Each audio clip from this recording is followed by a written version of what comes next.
주식투자 성공백서에서는 경이로운 수익을 올린 선물고수 3인방의 성공 노하우를 통해 선물 투자 전략을 알아봅니다. 총알 없는 전쟁터인 주식시장.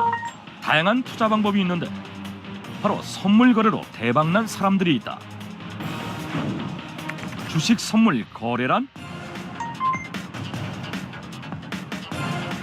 미래를 예측하기 때문에 미래 가격에 따라 수익률은 뭐 아니면 도. 뺏고 뺏기는 치열한 제로섬 게임이라 불리는 선물 옵션 시장. 이곳에서 살아남은 미래를 예측하는 선물업계 고수가 있다. 같은 경우는 2, 3억도 안 되는 돈을 가지고 천억 원이 넘는 큰 자산으로 개인 매매를 통해서 불렸었기 때문에 자본금 8천만 원으로 1,300억 원의 수익을 올려 선물업계의 신화가 된 압구정 미꾸라지 윤강로 고수. 하루 최고 9천억 원어치의 선물 거래를 중개한 미다스에서 목포 세발낙지 장기철 고수. 약 6년간 10억 원을 2천억 원으로 늘렸다는 슈퍼매기 성경래 고수. 고수에게 주식 투자 성공 비법을 알아본다. 네, 오늘 주식투자 성공백서에서는 대박 아니면 쪽박이라는 선물 시장에서 적게는 수십억 원 그리고 많게는 수천억 원의 고수익을 올린 선물고수 3인방의 투자 전략에 대해서 알아보도록 하겠습니다. 자, 그럼 먼저 오늘 함께 주실 분들 만나보도록 하죠. 오혜진 주식 매니저, 상도투자자문의 고덕재 대표, 대신증권 크레온 영업팀의 지준호 대리, 그리고 이지환 트레이더, 김민정 관상 전문가 함께합니다. 어서 오세요. 안녕하세요. 변동성을 요리조리 잘 피해다녀 압구정 미꾸라지로 불리는 선물업계의 신화 윤강로 고수.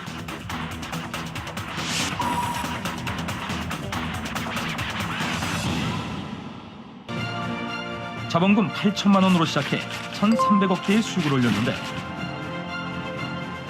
매매를 잘하셔서 유명해지셨죠.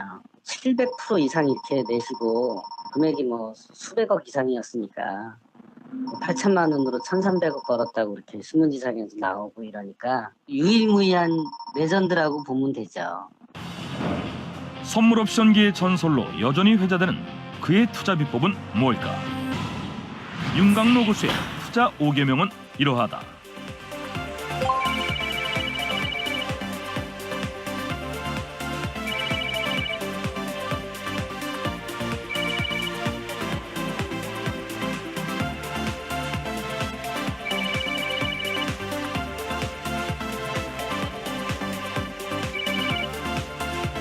알겠습니다. 자, 그런 만큼 리스크가 높은 선물 투자 어느 정도의 운도 따라야 되지 않을까 싶은데 과연 윤강로 고수는 정말로 이 재물운이 따랐을지가 궁금해지는데 그래서 오늘 저희가 관상 전문가분을 모셨습니다. 자, 실제로 이분의 좀 관상을 좀 보도록 하죠. 네. 어느 정도 재물운이 뒤따르는지 궁금해지네요. 네네. 예. 네.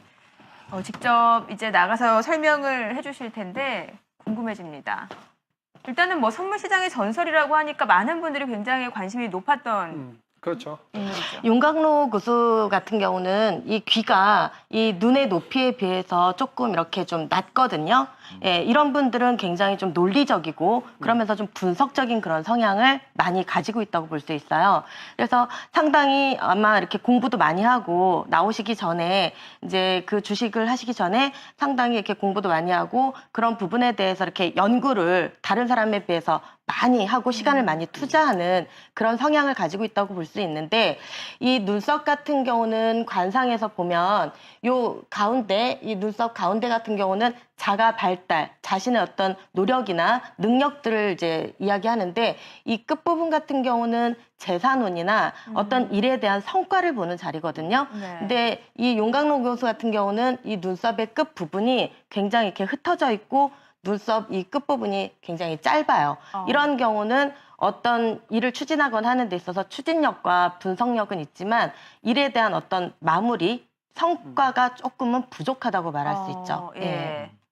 혹시 뭐 그 밖에 다른 특징들도 보이시나요? 네, 그리고 이제 이 윤강로 고수 같은 경우는 이 법령, 네. 일반인들이 알고 있는 이 팔자주름은 법령이라고 해서 이제 이거는 관상에서는 직업을 보는 자리거든요. 그러니까 이런 경우는 자신이 하는 어떤 일에 대한 그 사명감이나 일에 대한 어떤 의지가 굉장히 투철하고 직업 정신이 굉장히 뚜렷하다고 볼 수 있고요.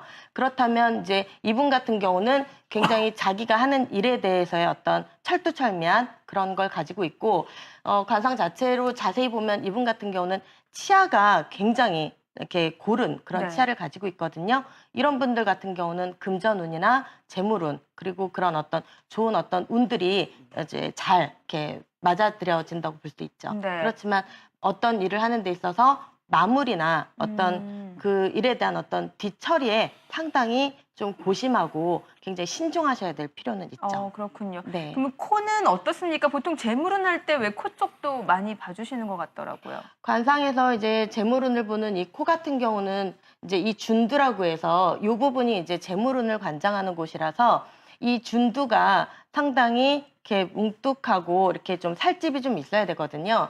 근데 관상에 이 코 부분이 상당히 이렇게 수려하고 굴곡이 없어서 어떤 그 재물적인 운이 잘 드나들긴 하는데 이 준두 있는 곳이 그렇게 살집이 많거나 그렇지는 않아요. 그러면 재물이 아무리 많은 재물이 들어왔다고 하더라도 그거를 지키거나 고수하기는 조금은 힘들 수 있죠. 그렇군요. 그렇지만 이분은 상당히 오뚜기 같은 그런 정신을 좀 갖고 있어서 네. 알겠습니다. 네. 네, 자리로 돌아오시면 될 것 같고요. 자, 지금 이제 뭐 재물운도 저희가 좀 살펴봤는데 일단은 또 이분만의 투자 원칙이라든지 철칙이 있기 때문에 저희가 그 부분도 좀 체크를 해봐야 될 것 같습니다. 어떤 원칙을 갖고 선물 투자를 하셨던 거죠?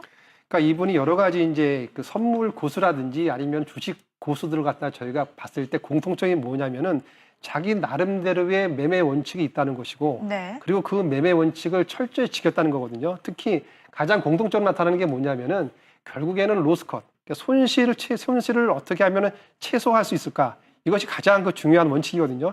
저 개인들을 보게 되면은 주식이나 아니면 선물을 사가지고 손실이 났을 때 이걸 네. 자기 나름대로의 원칙을 정해놓은 선에서 로스컷을 못하다 보니까 손실폭이 키우는 경우가 있는데 네. 나름대로 주식이나 선물을 잘하는 사람 보게 되면 결국에는 잘하는 게 뭐냐면은 손실 났을 때 잘 자른다 이런 거거든요. 그래서 이분도 보면은 그런 면에서 조금 그 리스크 관리가 좀 철저하지 않았나 이렇게 생각을 하고 있습니다. 네.